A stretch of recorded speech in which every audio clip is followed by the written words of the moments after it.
Why are we pouring over $200 billion every single year into protecting Canada when we don't even need to? I raised this exact question when I spoke to, let's just say, Governor Trudeau.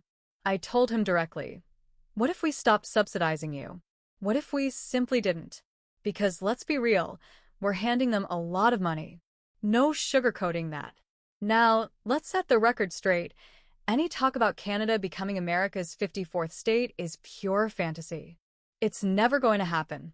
But that doesn't mean we can ignore what the president is pointing out. Some argue that Canada should be a state. Why?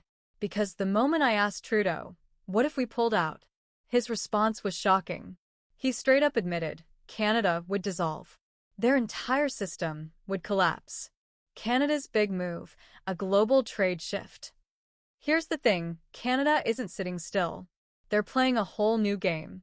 They're working towards becoming a main supplier for both NATO and the EU, positioning themselves as a direct competitor to the US. This is no small shift. This is a challenge to US dominance like we've never seen before. And our response? It's not just words, it's action. We're talking about potential tariffs on American-made products across the board. That includes beer, wine, bourbon, orange juice, vegetables, perfumes, clothing, shoes, furniture, and even sports equipment. These aren't just random items. This is trade warfare. If this escalates, it could fundamentally alter how countries do business with one another. Canada's not just playing nice, it's strategizing. The reality? Canada is making bold moves. This isn't about playing nice with its neighbors. It's about solidifying power on the global stage. As tensions rise and trade dynamics shift, Canada is stepping up, setting itself up as a key player in a game that the US has long dominated. But what exactly are they doing? And why should you care? Canada's NATO strategy, a smart trade play? Forget the idea of Canada just being another friendly trading partner. They've made their intentions very clear. Trudeau has stated outright, Canada wants to be the go-to supplier for NATO and the EU. And this isn't just talk, it's a deliberate, strategic move. With competitive pricing, stable trade relations, and strong agreements in place, Canada is positioning itself as a better alternative to US suppliers. Think about it. What happens when European countries start looking north instead of south for their supplies? The answer is clear, America loses ground. And the key advantage? Trade agreements.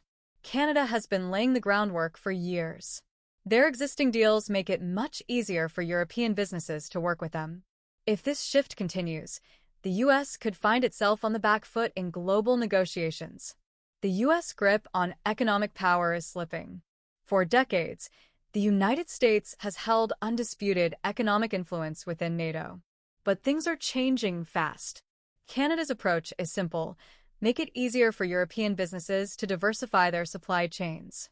And guess what? It's working. As trade barriers disappear and direct agreements become the norm, European businesses are starting to rethink their reliance on US firms.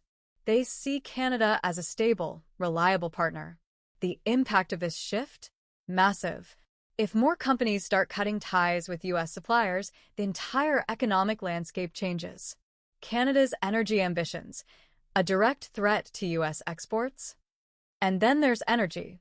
Canada is making huge waves in this space, aiming to become Europe's primary supplier of uranium and natural gas. And with Europe actively moving toward nuclear power, Canada is in the perfect position to take the lead. If things go as planned, Canada could dominate this sector within just a few years.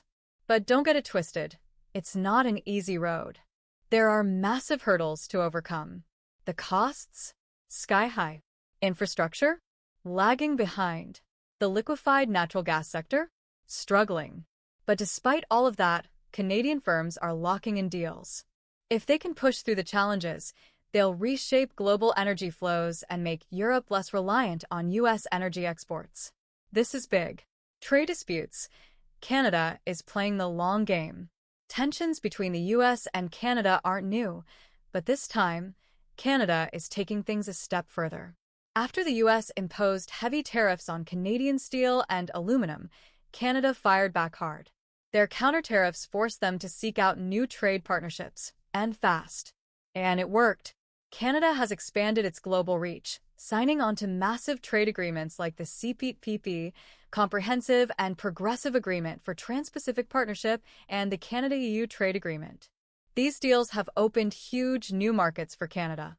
So now, if the US continues imposing strict trade policies, Canada can simply pivot away. Their investments in domestic manufacturing and energy exports give them leverage. Canada is making it clear they're not dependent on the US anymore. Europe is choosing Canada. What does that mean for the US? Europe is watching, evaluating, and shifting gears. Canada is stepping in as a serious alternative for key European markets. And it's not just talk, the numbers prove it. Trade data shows Canada's exports to Europe surged by 65% between 2016 and 2022. That's not just a trend, it's a clear economic shift. And while Canada's exports dipped slightly in late 2024, that's expected to be temporary. Negotiations in critical sectors like minerals and energy are already underway. And if Canada can even capture a fraction of transatlantic imports, we're talking about billions of dollars in revenue. That's serious money shifting away from US suppliers. The US faces a tough choice: retaliate or adapt. So, what does America do next? With Canada taking a bigger slice of the trade pie, Washington is at a crossroads. Retaliate? That could mean harsher tariffs and trade restrictions, but that could also backfire, driving European businesses straight into Canada's hands. Adapt? That might mean offering better trade deals, but that could also come at the cost of economic leverage. It's a delicate balancing act, and the stakes? Massive. Is Canada winning this economic power struggle? At the end of the day, Canada isn't just adjusting to change, it's leading it. What started as a response to US pressure has turned into a major economic shift. The US is watching. The world is watching. The question is, will America fight back, or will it accept this new reality? What do you think? Is Canada making a power move, or is this just a tactic to pressure the US? Drop your thoughts in the comments. And don't forget, stay tuned for more insights on global trade and economic power shifts. Rocket!